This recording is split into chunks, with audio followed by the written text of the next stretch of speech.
Graça e paz, irmãos. Que bom estar com você novamente aqui em mais um dos nossos cultos, nesse modelo online.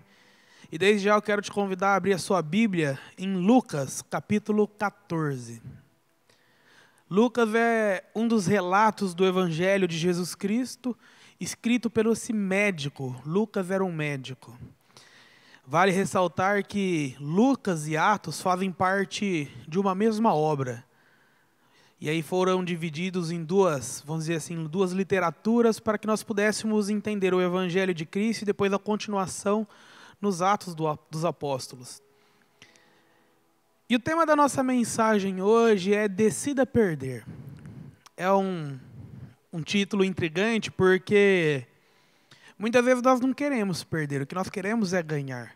Nós vamos assistir um jogo, nós torcemos para o nosso time ganhar. Quando nós pensamos em algo, nós sempre queremos ganhar. Queremos ganhar carinho, queremos ganhar dinheiro, queremos ganhar algo. Sempre desejamos ganhar. Mas hoje nós vamos entender que nós precisamos decidir perder. E é um conselho da palavra de Deus para mim e para você que nós possamos decidir perder. Lucas capítulo 14, existe um relato que nós vamos ler. Mas antes desse relato, o que acontecia era que Jesus estava fazendo grandes milagres, tendo muitos ensinamentos, gerando, de uma certa forma, uma confusão na cidade. Porque muitas pessoas seguiam Jesus, algumas, para ver o show do que ele estava fazendo, né? Os aleijados se levantando, os cegos enxergando. Outros estavam seguindo porque queriam algo de Jesus. Eu preciso de uma cura, minha família precisa de uma cura, então tinham o interesse. Alguns estavam seguindo para ver a confusão que ia ser formada, qual que seria a reação dos fariseus. E Lucas capítulo 14, no versículo 25, fala de o custo para ser um seguidor de Jesus. E a partir do versículo 25 diz assim: uma grande multidão seguia Jesus, que se voltou para ela e disse: se alguém que me segue amar pai, mãe, esposa e filhos, irmãos e irmãs, e até a própria vida mais do que a mim, não pode ser meu discípulo. E se tomar a sua cruz, se não tomar a sua cruz e me seguir, não pode ser meu discípulo. Quem começa a construir uma torre sem antes calcular o custo e ver se possui dinheiro suficiente para terminá-la? Pois se completar apenas os alicerces e ficar sem dinheiro, todos riram dele, dizendo: este aí começou a construir, mas não conseguiu terminar. Ou que rei iria à guerra sem antes avaliar se o seu exército de 10.000 poderia derrotar o de 20.000 que vem contra ele? E se concluir que não, o rei enviará uma delegação para negociar um acordo de paz, enquanto o inimigo ainda está longe. Da mesma forma, ninguém pode se tornar meu discípulo sem abrir mão de tudo que possui. O sal é bom para temperar, mas se perder o sabor, como torná-lo salgado outra vez? O sal sem sabor não serve nem para o solo, nem para adubo, é jogado fora. Quem é capaz de ouvir, ouça com atenção. Glória a Deus pela palavra dele, pela palavra de Deus. Irmãos, aqui a gente está vendo o custo para ser um seguidor de Jesus. E esse custo não é um custo que nós vamos pagar pela nossa salvação, porque isso já foi pago por Jesus. Mas é o custo para ser um discípulo. Porque, como nós comentamos ali, muitos seguiam Jesus por causa daquilo que estava acontecendo. Só que alguns seguiam Jesus e, diante desse confronto, foi lixando e foi ficando apenas aqueles que realmente queriam ser seguidores de Jesus. E é isso que nós precisamos avaliar. Será que nós estamos sendo seguidores de Jesus diante dos confrontos em que recebemos? Dia após dia nós somos colocados diante de desafios. E esses desafios vão nos confrontar. Se nós vamos morrer para a nossa vontade, se nós vamos amar mais a Deus ou mais as situações terrenas, se nós vamos calcular o preço daquelas situações, como nós vamos enfrentar situações. E tudo isso vai nos moldando, se nós estamos seguindo Jesus ou não. Porque seguir Jesus não é apenas você vir ao culto uma vez por semana. Seguir Jesus é quando a vida dele começa a se manifestar na sua vida. Quando você se torna um verdadeiro discípulo de Cristo. E por isso, nesse texto, irmãos, Deus tem comunicado ao meu coração 4 verdades que nós precisamos observar para conseguir ser um verdadeiro discípulo de Cristo. E a primeira verdade que eu enxergo é no versículo 27, que fala: quem não tomar a sua cruz e me seguir não pode ser meu discípulo. No tempo de Jesus, tomar a cruz, se você visse uma pessoa na rua carregando uma cruz, você tinha certeza, aquela pessoa já está morta, já está condenada, a sua sentença foi declarada e ela vai morrer, é questão de tempo, é daqui a pouco, acabou a vida dela. Então era uma pessoa que morreria. Eu não estou falando de uma morte física, que eu e você precisamos morrer para seguir Jesus, mas de uma morte do nosso ego. Nós precisamos decidir morrer para o nosso ego. O que é essa palavra ego? Eu estou falando do nosso eu, dos nossos desejos, da nossa vontade. Muitas pessoas, ao ler esse texto, imaginam que tomar a sua cruz e morrer para você é apenas no sentido de desejos físicos, desejos lascívios, de promiscuidade, e ela acha que, então, que ela tem que ter um domínio próprio. E realmente o texto fala disso também, mas não se limita. Quando nós precisamos morrer para nós, para o nosso ego, está falando de morrer também para os nossos entendimentos, as nossas convicções, e submetê-las às convicções da palavra de Deus. Porque as nossas experiências não podem ditar uma regra. Muitas pessoas, às vezes, querem pegar a sua experiência, às vezes, de fé ou pessoal, em família, e colocá-la como um princípio. Esse princípio deve ser submetido à palavra de Deus. Tem muitas pessoas que, às vezes, eu vou usar um exemplo muito polêmico na sociedade hoje, né? A submissão da mulher. E aí ela pega um exemplo de um homem que, às vezes, não exerce o seu papel como deveria, e também de uma mulher ali, de um coração duro.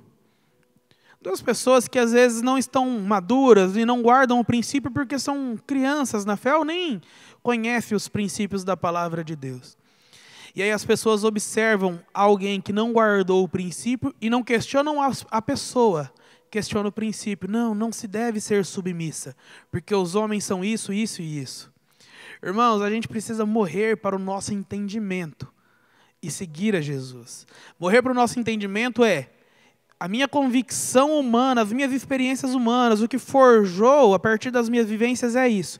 Mas eu abro mão disso, eu mato a minha vontade para viver a vontade de Deus. Se eu estiver indo para a esquerda e Deus falar, vai para a direita, é para a direita que nós devemos ir. Nós não podemos nos endurecer à vontade de Deus. Nós precisamos entender que a vontade de Deus, a qual nós precisamos morrer para a nossa, para viver a vontade de Deus, ou seja, nós podemos ter uma vontade. Se a de Deus é outra, nós vamos morrer para a nossa. Às vezes você está com uma vontade de um pecado, com uma tentação. Você precisa morrer para isso e viver a vontade de Deus. Mas você também precisa morrer para as suas convicções terrenas, principalmente agora, nesse período eleitoral. Você precisa morrer para as suas convicções terrenas e observar para aquilo que a palavra de Deus diz, a cosmovisão bíblica. E essa morte do eu é muito interessante, porque nós precisamos avaliar isso a partir do entendimento de quem a gente é. Tem uma palavra, né, que a gente escuta muito hoje entre os jovens, que é a autoestima. Se você pegar na cultura tradicional, mais antiga, no tempo mais antigo, né, eles acreditavam que uma autoestima elevada, ou seja, você pensar muito de você, pensar que você é bom, grande, suficiente, era o que gerava os males da sociedade. Então você deveria se pensar em você como alguém miserável. Só que a cultura moderna foi para o outro extremo. E isso permeou os consultórios, os gabinetes de psicoterapia, de terapias e muitos gabinetes pastorais. Que as pessoas falam, não, você precisa ter uma autoestima elevada de si mesmo. Você não pode pensar, você não foi colocado como cauda, mas como cabeça. Você não é qualquer pessoa, você é escolhido, você é especial, irmãos. E às vezes usam até versículos da palavra de Deus para elevar a autoestima da pessoa. O que não faz ela ter uma visão correta e nem decidir morrer para o ego dela.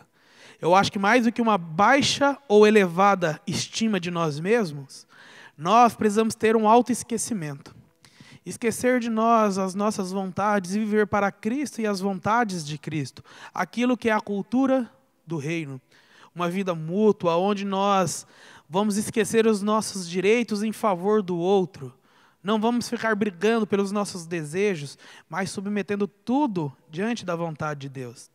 Então, o primeiro aprendizado que esse texto traz é que nós precisamos tomar a nossa cruz, decidir morrer para o nosso ego, para as nossas vontades, para que Cristo viva em nós. Gálatas 2:20 fala, não sou eu que vivo, mas Cristo vive em mim. E essa vida que eu vivo hoje nesse corpo terreno, não sou eu que vivo, mas é Cristo que vive através de mim. Mas isso é possível se nós morrermos para as nossas vontades.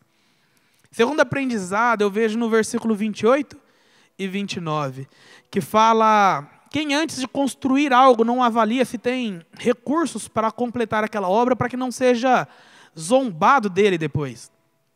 E eu entendo que todo sonho tem um custo, tem um preço.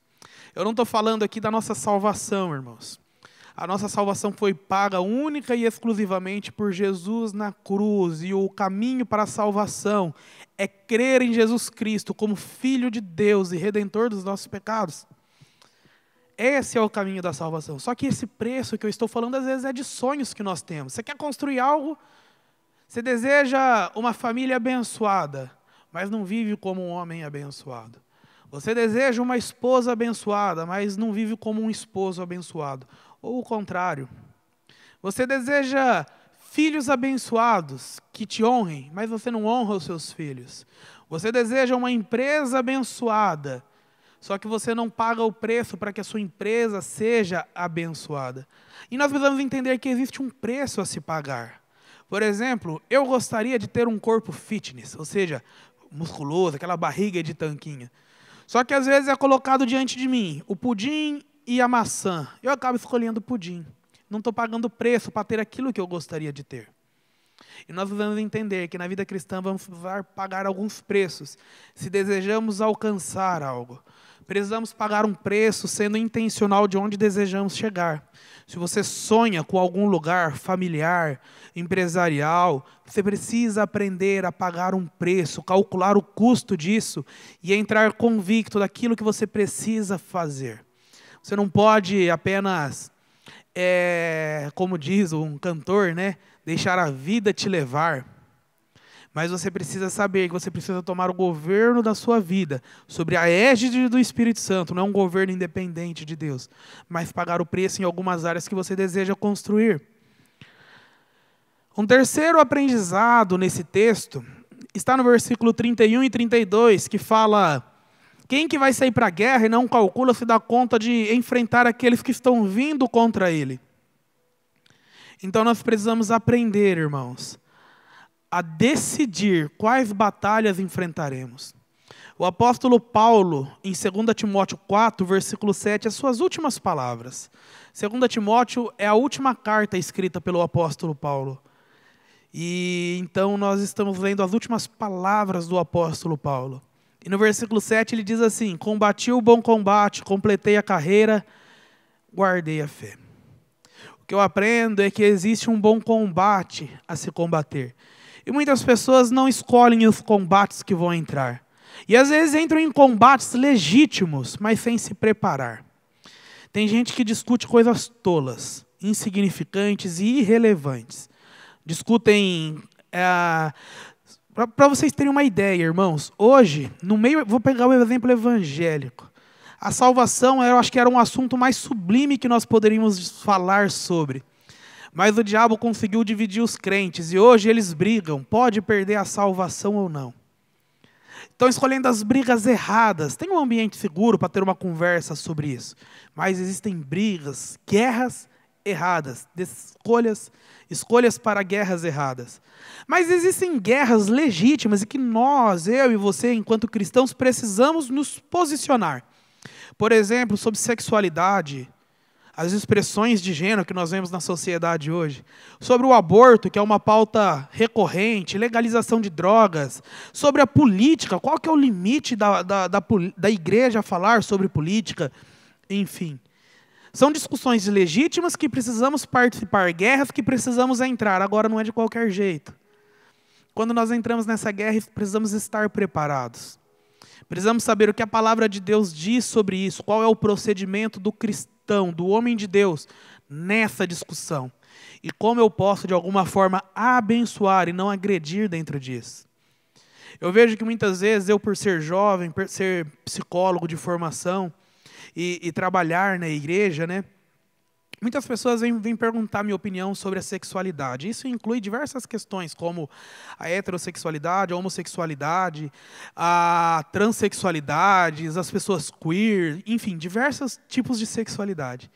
E quando eles se deparam com os meus princípios que eu pontuo, eles falam, isso é verdade. Só que eles ficam admirados porque eles acreditam que geralmente quem defende que essas questões são pecados, geralmente não entende de sexualidade, não sabe conversar. E aí a gente conversa e eles veem que eu consigo discutir com eles sobre os conceitos, os termos, sobre toda a teoria de sexo e gênero. E aí eu ganho o coração dessas pessoas e começo a conversar. Essa semana aconteceu isso. Mas eu entrei numa guerra que eu sabia discutir. Discutir não no sentido de briga, mas de dialogar. Eu entrei numa guerra que eu sabia dialogar. Então eu sabia que guerra eu estava entrando. Não entrei para falar abobrinha apenas, mas eu entrei para edificar aquela vida. E essa pessoa está doida para a gente ter um encontro e discutir mais sobre isso. E a oportunidade que eu tenho de apresentar o evangelho para ela. Então nós precisamos escolher as nossas batalhas. Tem pessoas que estão escolhendo as guerras erradas. Estão escolhendo situações erradas. Em família, ao invés de desfrutar, estão levantando contendas. Estão, ao invés de abençoar o lugar onde que estão vivendo, estão amaldiçoando aquele lugar, escolhendo guerras erradas, situações erradas, formas erradas de se viver. Embora eu falei ali de algumas questões que são polêmicas na sociedade, que devemos dialogar com aquelas situações, precisamos fazer isso de maneira inteligente, precisamos estudar. O problema é que as pessoas não querem estudar, não querem ler, falam dos seus achismos, ou de que ouviram nos grupos de WhatsApp da vida, viram um vídeo de 30 segundos e já acham que entendem de política, de teologia, de sexo e gênero, enfim. A gente precisa escolher as nossas guerras. E quando nós escolhemos as nossas guerras, a gente é mais feliz com as consequências dela. E essas escolhas de guerras que nós vamos fazer, porque a todo momento nós escolhemos as nossas guerras, até quando nós escolhemos não guerrear, isso é uma escolha de guerra, porque o conflito é iminente. Eu não gosto de conversas difíceis. Uma hora você vai ter que lidar com a conversa difícil. Eu não gosto de confronto. Uma hora você vai ter que aprender a lidar. Se você trabalha, se você tem casa, uma hora ou outra vai ser colocado uma guerra diante de você que você vai ter que saber como reagir naquilo ali. Agora, as guerras que nós vamos escolher tem que ser guerras que edificam o reino, que edificam as nossas vidas, que edificam a vida daqueles que estão próximos de nós. As guerras que nós vamos escolher lutar, aquilo que nós vamos fazer, edifica a nossa família, a nossa igreja, os nossos discípulos, o nosso emprego, a empresa em que trabalhamos. Nós precisamos avaliar se aquilo que estamos propondo a fazer e a enfrentar é algo que abençoa o corpo de Cristo aqui na terra. E em quarto lugar, o que nós aprendemos com esse texto de Lucas, do Evangelho de Jesus Cristo, ali, das palavras de Jesus, está no versículo 26, que nós precisamos decidir amar ao Senhor. Se eu falei primeiro que nós precisamos decidir morrer para nós, para a nossa vontade, tomar a nossa cruz. Depois que nós precisamos calcular o custo daquilo que desejamos, que precisamos escolher bem as nossas guerras em primeiro lugar, onde vamos dispor a nossa energia. Quarto lugar, precisamos decidir amar ao Senhor. Em Mateus 22, 37, nós vemos o próprio Jesus nos ensinando de como amar a Deus. E ele cita a palavra de Deus para nos ensinar a amar a Deus. Então é a palavra de Deus que nos ensina a amar o Senhor. O que nos ensina a amar o Senhor é a palavra de Deus, que é ministrada nos cultos, que aprendemos nos discipulados. E ele diz lá, amará o Senhor teu Deus de todo o teu coração, de toda a tua alma, de todo o teu entendimento. Citando Deuteronômio. 6:5, que diz: ouça, ó Israel, amarás o Senhor teu Deus de todo o teu coração, de toda a tua alma e com toda a sua força. Ou seja, com intensidade. Você amará o Senhor teu Deus de coração, de alma e com intensidade, com força, com vontade, com desejo, com pulsão. Agora, o que significa isso? A gente precisa decidir amar ao Senhor. Decidir amar ao Senhor com o nosso coração. E o coração não fala apenas de emoções, mas fala do nosso intelecto. Como que nós temos administrado o nosso tempo? Avalie você, o que você consome durante o dia na sua casa, nas redes sociais. A sua casa é rodeada de louvores que vão trazer uma cognição do entendimento de quem Deus é. Você lê a palavra de Deus. Você assiste pregações aqui dos mais diversos pastores que nós temos, tantos ensinos que o pastor Rodrigo, pastora Samanta, pastor Anderson, pastor Matias, o obreiro Ricardo Reguim, traz tanta coisa maravilhosa da parte de Deus para nós. Você ocupa o seu coração, que é a sua mente, com aquilo que vem da palavra de Deus. Isso é amar o Senhor com todo o seu coração. Porque Tiago fala que nós somos tentados pelos desejos do nosso coração. Mas a partir do momento que no nosso coração começa a entrar as coisas de Deus, o caráter de Deus, os atributos de Deus, a gente vai se tornando mais forte. Amar o Senhor teu Deus com toda a nossa alma. E a alma, nesse sentido ali, a palavra no original significa nefesh, que significa garganta. Uma das traduções é garganta, sede em movimento, fome constante, sede constante. E uma fome, uma sede constante só pode ser saciada por uma pessoa, por Cristo. E é por isso que às vezes nós vemos pessoas clamando a Deus usando drogas. Quando elas estão usando drogas, elas estão desejando Deus. Clamando a Deus usando pornografia, porque elas estão tentando preencher algo nelas que só Deus, só Cristo preenche. E é aí que nascem as pessoas com compulsões, com vícios, sejam sexuais, sejam em drogas, sejam em comidas, porque estão tentando suprir a sua alma, suprir só aquilo que aquela fome, aquela sede, aquele desejo em outro lugar que não Cristo. Então vamos amar a Deus e promover esse encontro. Nós estamos tristes, ao invés de correr para o pecado, corramos para Cristo, porque Ele nos sacia. E em terceiro lugar, amar a Deus com toda a nossa força. Isso fala de intensidade, de empenho. Irmãos, a gente não faz força para ser salvo. Ser salvo é fé em Cristo. Mas a gente faz força para permanecer nas disciplinas espirituais. As disciplinas espirituais, elas não nos santificam, mas elas nos colocam no encontro com aquele que nos santifica. Ler a Bíblia, orar, adorar ao Senhor, não nos santifica. Mas essas disciplinas feitas com força e com intensidade, nos colocam diante de Cristo, que nos santifica. Ele nos lava de todo o pecado. As disciplinas não. As disciplinas são os meios que nos levam a Ele. São os meios que nos levam até Ele, que nós chegamos a Cristo através das disciplinas. Aí é por isso que nós oramos, que nós adoramos, que nós jejuamos, que nós lemos a palavra de Deus, que nós nos reunimos. É por isso, para que nós possamos estar diante de Cristo e assim amá-lo com toda a intensidade, força e desejo do nosso coração. E o título da nossa mensagem era Decida Perder. Porque eu quero terminar esse momento fazendo esse desafio. Decida perder a sua vida por amor a Deus. Decida perder as suas convicções por amor a Deus. E decida amar ao Senhor. Decida perder aquilo que você acha que é o melhor para ganhar aquilo que é o melhor. E eu quero te convidar a orar nesse momento. Para que Deus silencie muitas vozes no nosso coração, que às vezes faz com que nós não tomemos a nossa cruz, que nós não avaliemos o preço, que nós não escolhemos as nossas guerras, e que muitas vezes não nos permite amar ao Senhor. E eu quero orar com você para que essas vozes sejam silenciadas na minha e na sua vida. Vamos orar? Pai, eu quero te pedir que nesse momento o acusador seja silenciado. As nossas feridas sejam silenciadas. aquilo, ó Deus, que nós vivemos, as nossas convicções terrenas, humanas, sejam silenciadas, as nossas dores, os nossos traumas sejam silenciados, para que nós possamos ouvir a voz do Senhor, essa voz que nos leva, Pai, a um lugar de encontro.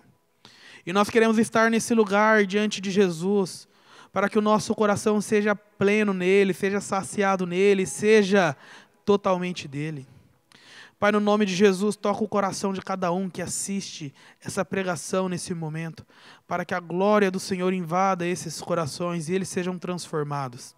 E assim eles tomem a sua cruz, assim eles calculem o preço de uma vida de propósito, que assim eles escolham as guerras que vão enfrentar, porque guerras virão, sejam guerras santas para construir algo, ou guerras para destruirmos as fortalezas do inimigo. Sabedoria nos dê, Senhor, é o que nós te pedimos. E também, Deus, nos ajude a te amar cada vez mais. Nós queremos guardar esse maior mandamento. E por isso nós decidimos, Senhor, perder tudo aquilo que nos afasta do Senhor. Gera convicção em nós daquilo que precisa ser abandonado. Em nome de Jesus. Amém. Amém, irmãos. Que Deus abençoe a sua vida, abençoe a sua semana. E até a próxima, em nome de Jesus.